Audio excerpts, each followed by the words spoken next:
చాలా పాడతారు ఆయన బెంగళూరులో ఉండేవాడు. ఆయనకి శరీరం అంటే బొల్లి మచ్చ నుండి పాపం స్వామి ఎప్పుడైనా కరుణిస్తే బాగుంటే స్వామి పాదాలు పట్టుకుంటే అవకాశం వస్తే బాగుందని అనుకున్నాడు.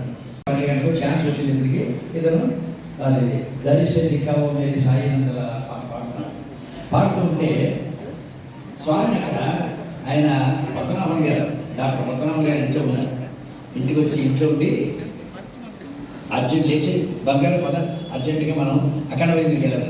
స్వామి కుంభవృష్టి చూస్తే రాత్రి వర్షం పడుతుంది, అర్ధరాత్రి ఇప్పుడు ఏంటి ఉదయం చేద్దాం, ఇప్పుడే వెళ్ళాలి బంగారు అంటే బయలుదేరి వచ్చారు. బయలుదేరి వీడు చక్కగా పరవశించిపోయి పాడుతూ ముద్రగా పాడుతున్నాడు. గరిష్ఠి కావు మేరీ సాయి నందల అని అంటే వాడు తిరిగి వచ్చారు. వచ్చి ఇలా చెయ్యి వేశారు, బుర్ర మీద వేసే ఊరుకున్నారు. తర్వాత పాట అయింది. ఏంటనుకుని కళ్ళు తెరిచి చూశాడు. కళ్ళు తెరిచి వస్తే స్వామి వెళ్ళిపోతున్న స్వామి పాదాలు చెయ్యి వేశాడు. చాలా పెట్టారు. ఇదే మాటలు వెళ్ళిపోయారు. చూసుకుంటే శరీరంలో ఉన్న బొల్లి మచ్చలు అన్నీ పోయి స్వామి స్కిన్ అయిపోయింది. అంటే నామ సంకీర్తన చేసిన వాడిని, ప్రేమతో చేసిన వాడిని, భక్తిభావంతో చేసిన వాడిని ఎంత ఆనందం కురిపిస్తారు అనేది ఇవన్నీ examples. Swami my life is my message అంటే నా జీవితం.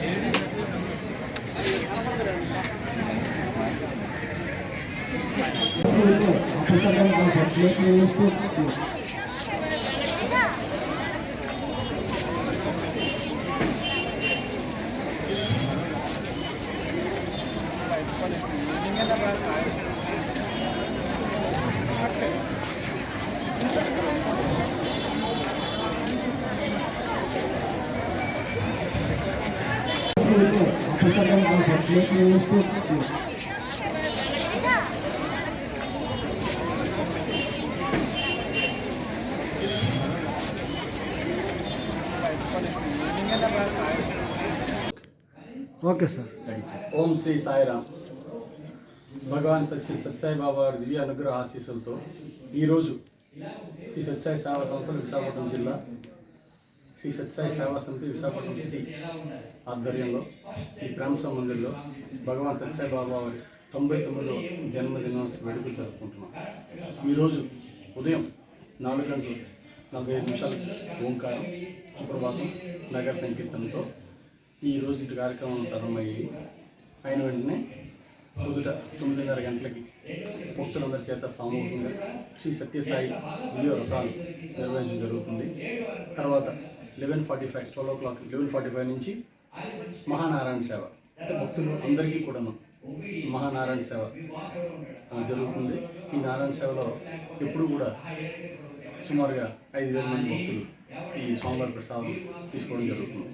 ఆ తర్వాత మధ్యాహ్నం సాయంత్రం 4:45 ఓంకారం, వేదపఠనం, సాయి అష్టోత్తరంతో సాయంకాలం కార్యక్రమం ప్రారంభమై 5:30 నుంచి 6 గంటల వరకు సమితి గాయకుల చేత భక్తి భజన ఉంటుంది. భజన అయిన వెంటనే 6:05 జ్యోతి ప్రజ్వలంతో సాయంకాలం కార్యక్రమం ప్రారంభమవుతాయి.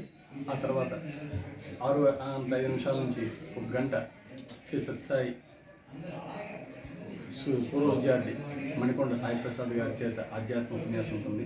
అది అయిన తర్వాత స్వామివారికి జన్మదినం సందర్భంగా 99 కేజీల కేక్ కటింగ్ ఉంటుంది. అయిన తర్వాత స్వామివారికి ఉయ్యాల సేవ, వింజామర సేవ భక్తుల చేత చేసి లాస్ట్గా బాణసంచార కార్యక్రమం ఉంటుంది. తర్వాత స్వామివారికి మహామంగళి హారతి ఈరోజు కార్యక్రమం వస్తుంది. సాయిరామ్. Okay sir. ఓం శ్రీ సాయిరామ్. నా పేరు బివి రమణ. శ్రీ సత్యసాయి సేవా సంస్థలు విశాఖ జిల్లా విభాగంలో నేను జాయింట్ స్పిరిచువల్ కోఆర్డినేటర్గా స్వామివారి సేవలో నేను పనిచేస్తున్నాను.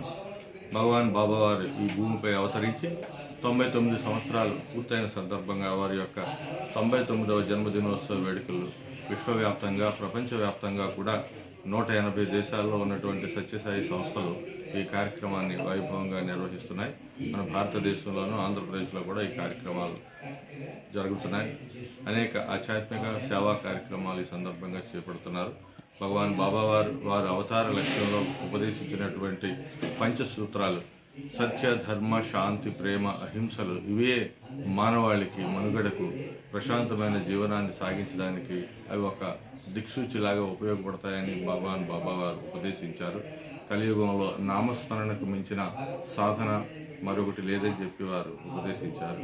వారి యొక్క ఆదేశానుసారం వారి ఉపదేశాలను బాహుళ్యంలో ప్రజలకి మానవాళికి హితోధికంగా చేరేలాగా మా వంతు కృషి మేము సేవలో పాల్గొని స్వామివారి అనుగ్రహ ఆశీస్సులు ఈ విశ్వవ్యాప్తంగా ఉన్న మానవాళికి అందరికీ కలగాలని మనస్ఫూర్తిగా కోరుకుంటున్నాం. సాయిరాం.